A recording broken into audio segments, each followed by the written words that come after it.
Well, greetings and welcome back to the next episode on the Bond Geek podcast. Just want to do this little introduction video here and just say hi to you all, give a few updates on a couple of things and a few observations, I might say.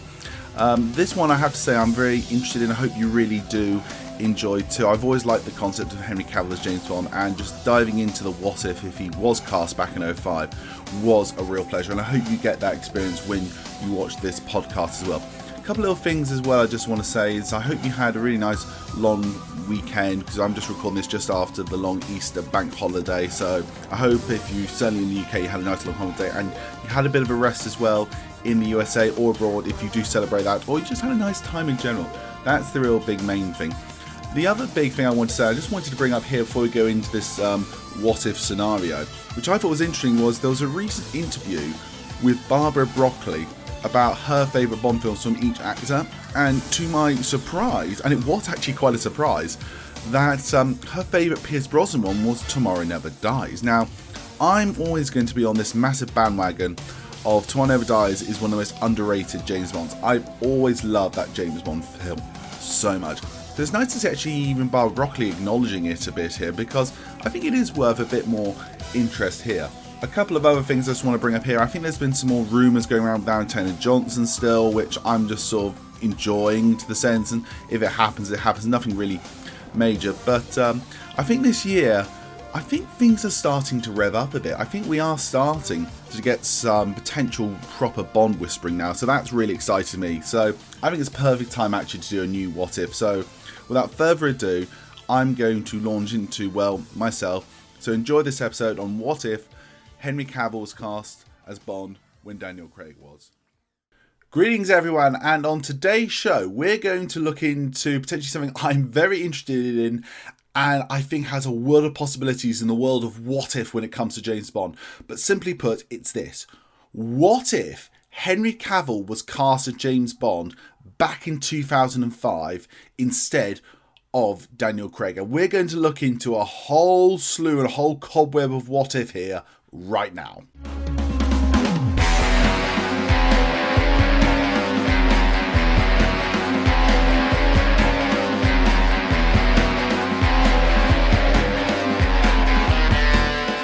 Let me just start off and say this. If you are new to the channel, hello by the way, but I am a massive Henry Cavill fan. Now, I'm not going to say I've known him since like the Tudors or something. I came to the attention of Henry Cavill properly from 2013's Man of Steel. In my opinion, he is the best Superman of all time. There's no doubt about that, in my opinion. And ever since I saw him in that, I thought he was a really good actor. But it was the 2015 film, The Man from U.N.C.L.E., like so many others, thought, yeah, this man could be and should be James Bond. He would be absolutely fantastic. And it was years later I discovered actually that back in 2005 that Henry Cavill was actually the runner-up to Daniel Craig. If Daniel Craig hadn't taken the role, I think we would have had Henry Cavill as James Bond in Casino Royale.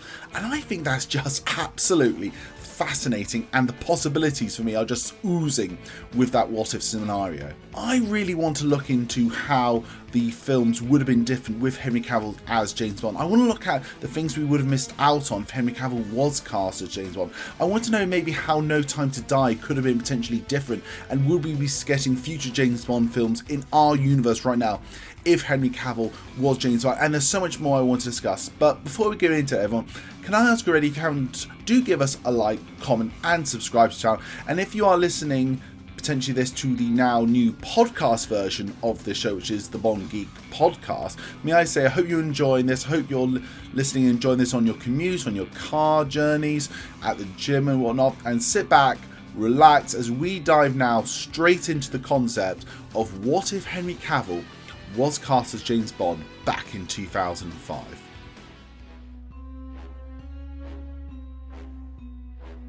In an alternate reality where the casting decisions took a different turn back in 2005, the Bond franchise is at a critical juncture. Daniel Craig, despite skepticism over his blonde hair and rugged looks, has just been announced as the new James Bond. However, behind the scenes negotiations have hit a snag.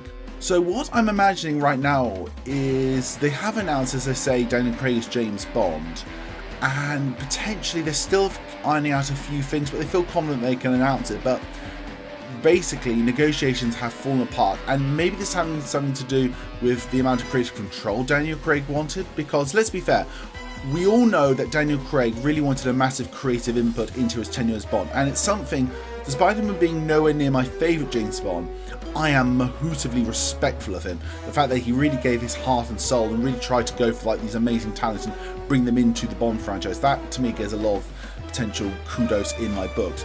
But let's just imagine right now that they've announced the press release, but now they've said negotiations have fallen apart and Daniel Craig will not be James Bond. I can imagine at the time people will be thinking, that's a bit of relief, that could have been a potential disaster, not knowing actually the greatness of what Daniel Craig would become as James Bond, let's be fair. But anyhow, what they announced in a more of a low-key way, that they're going actually now with a some 20-year-old younger actor for the role, Henry Cavill.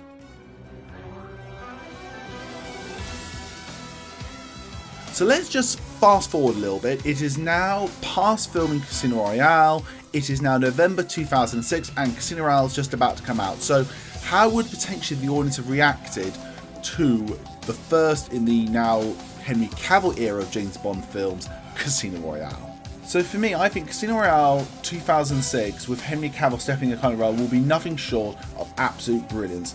He will carry and blend the severity of brute strength, capturing the essence of James Bond while fusing it with his own iconic charm. The film will be a critical and commercial success, silencing any doubters, cementing Henry Cavill as the definitive James Bond for a new generation. Yeah, so absolutely no surprise, I think, with a lot of you maybe potentially watching this. I think Casino Royale would still have been a massive success, despite it having Daniel Craig or not. Now, for me personally, would I maybe enjoyed it more with Henry Cavill than Daniel Craig? I'm going to be absolutely honest here, 100% yes. I think potentially, like they did with Lazenby back in '69, a younger James Bond would be okay for Casino Royale, and I think Henry Cavill has the ability of looking a lot older than he actually is, and now he's got the ability, I think, the opposite of looking younger than he actually is.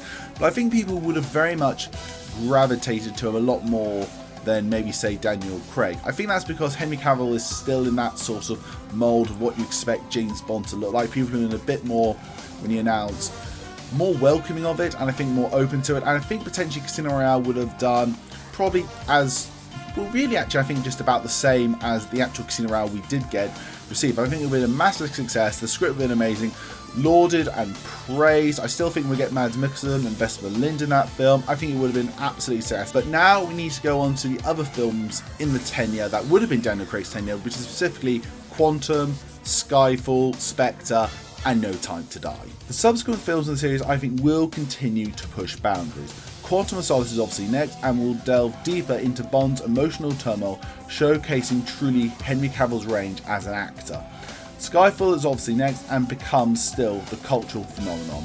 With Cavill facing off against enigmatic villain played by Javier Bardem, the film not only becomes the highest grossing Bond film, but also earns the critical acclaim, winning several Academy Awards. And I'm going to say this right now, agree with me, disagree with me if you want, but Henry Cavill, in my opinion, being in Quantum of Solace and Spectre, for me personally, would improve it.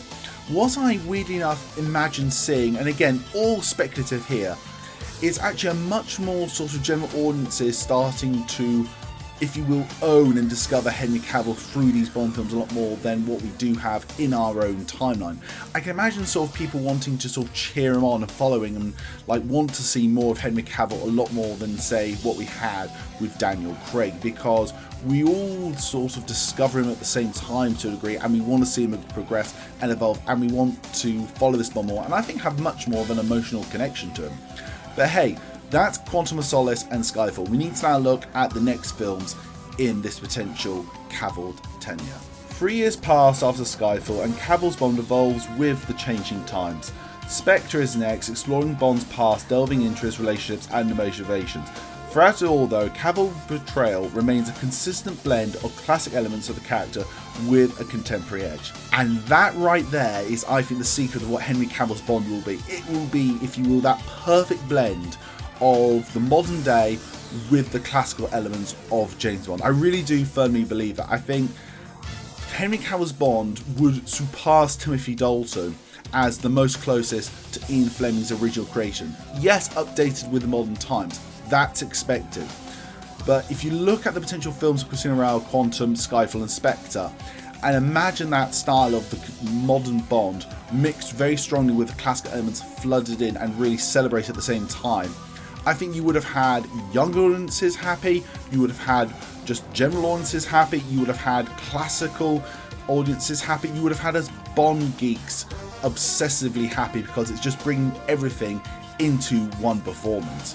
But now we need to go on to, I think, the most interesting now fork in the road, if you will, of the potential Cavill era, which will be, of course, No Time to Die. By 2020, Henry Cavill's tenure as Bond has spanned 14 years and 5 films, making the longest serving actor in the role. However, rumours will now start beginning to swirl about his departure, fans clamouring one final outing and for Cavill's Bond to go out in style. In 2022, No Time to Die will hit theatres, marking Cavill's swan song potentially as James Bond. The film will be a celebration of everything that made his tenure special, combining the heart-stopping action with emotional depth. At the credits roll, audiences around the world will bid farewell to Cavill's Bond, grateful for the impact he has had in the franchise. But would that potentially be the last one? I can't help but thinking, is there a strong possibility, hear me out here, that yes, this will be the 5th film for Henry Cavill, but he's young when he started, and we all know, just because from our own timeline, Cavill has a real special place for James Bond. It's not something I think he would just want to give up. I think this is something he would want to play as for as long as he can. And heck, we're still even talking about the potential of Henry Cavill at the time of the recording of this video, still doing it now. So let's just ask a little question here before we move on to other parts of this what if. What if Henry Cavill's last film wasn't No Time to Die? How would that change the film? Obviously, the big change would be, number one, he doesn't die in the end. But let's dive into this a little bit more. So let's just say, for the benefit of argument here, here's another alternative what if for No Time to Die. Let's say Safin kills Madeleine Swan and Bond's daughter. Bond gets angry, kills Safin, saves the day, destroys the virus once and for all, but it is at a true cost, and it ends a bit like Skyfall, and going back to MI6 as the only thing he's got left, ready to carry on to another day. How many more Bond films could we get with Henry Cavill as James Bond? Well, I'm going to be honest here, I think potentially 2 more. I think, like Roger Moore and Sean Connery, Henry Cavill might have it in him to do 2 more Bond films, taking his number up to 7, like those 2 previous actors, and maybe ending on a much more joyful high note in his Bond tenure than what No Time to Die eventually would have been. But again, it's all speculative, we don't know 100%, so take from that what you will. But that's only like one part of this what if. There's another part now I really want to look at, which is essentially, if Cavill was James Bond, what roles would he have missed out him playing that we have enjoyed to this day?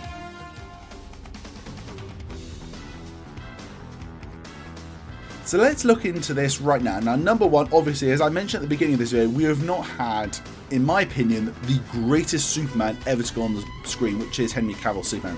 Now, I love Henry Cavill's Superman. I think he gave the character emotional depth, turned him into a 3-dimensional character, along with Zack Snyder directing and Christopher Nolan producing. And we have missed out, in my opinion, on that great performance in Man of Steel, his performance in Batman vs Superman, his performance in both versions of Justice League. He was so criminally underused, and I think it's fair to say, if Cavill ended up being Bond, yes, we would have not had, in my opinion, the greatest Superman ever. But it's not just that as well. We wouldn't have had him in The Man from U.N.C.L.E. as well. We probably wouldn't have him in films coming out like the Ministry of Gentleman Warfare that's coming out soon. He wouldn't be doing probably his Warhammer TV show that's about to come up, or the Highlander reboot. And I think the other one I think all of us are screaming at he wouldn't have been in as well is Geralt, The Witcher. The Witcher for me has been one of my favourite TV shows of recent years. I adored the first season, I really loved the second season. Third season, to be fair, was a bit of a letdown, but Henry Cavill was absolutely amazing in it. And again, it would have been one of those roles we would have never have gotten, potentially. Henry Cavill was just brilliant as Geralt of Rivia. He just loved the character, and he brought it to life in such a spectacular way. It was absolutely incredible, and again, we would have missed out on that. So, upon reflection, is it annoying that Cavill didn't get cast as James Bond?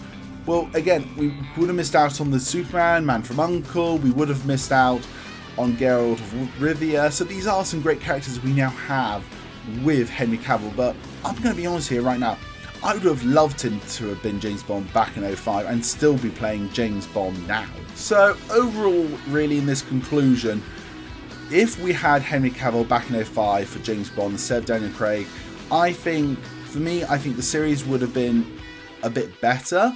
Not saying anything against Daniel Craig, it's just I prefer Henry Cavill James Bond, and I think the films would have been just as good, if not maybe in some places potentially better, because it is Henry Cavill. But I can't deny we would have lost some amazing roles that he has done in the subsequent years after not being cast as James Bond, and still continues to do so. But as I say, we don't know if he's ever going to be ruled out fully yet as James Bond. At the time of this recording, it could end up being truly Henry Cavill as James Bond. We might still get Henry Cavill James Bond films. But I want to know, everyone, what do you think about this entire what if? Do you think I've been over exaggerating the success? Do you think I've been underplaying it? Do you want Henry Cavill as James Bond or not?